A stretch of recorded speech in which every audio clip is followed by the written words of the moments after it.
మరి ఇంత గట్టిగా వాయిస్ ముందే ఉంటే వైసీపీ గెలిసేదేమో అందరూ అంటున్నారు కదా! అంటే సార్ నేను ముందే ఉంటే అనంటే వాయిస్ ఉంది లేక కాదు.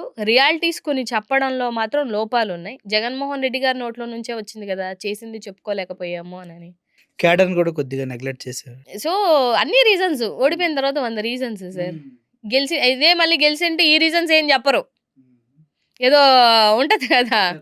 నిప్పులు గమ్ముతూ నింగికి నేనెగిరితే నిబిడాశ్చర్యంతో మీరే, నెత్తురు కక్కుతూ నేలకొదితే నిర్దాక్షిణ్యంగా మీరే అన్నట్టు. జగన్మోహన్ రెడ్డి గారు సో, చెప్పింది. అదే మళ్ళీ గెలిచుండుంటే ఇన్ని మాటలుండవు. ఓడిపోయాం గాబట్టి లోపాలొస్తాయి.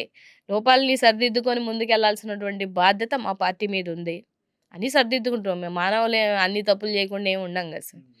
ఒకటి 90% చేసింది చెప్పుకోలేకపోతే 10% కొంచెం కార్యకర్తలలో కొంచెం వెసులుబాటు, ఆయన 5 సంవత్సరాలు ప్రజలకే చేద్దామని ఆ దృష్టితో ఉండడం మూలాన దట్టు 2 సంవత్సరాలు కరోనా రావడం, ఇవన్నీ ఎక్కడో ఒక చోట ఎవరినో ఒకరిని మనస్తాపానికో, హర్ట్ అయ్యో ఏవో ఉంటాయి.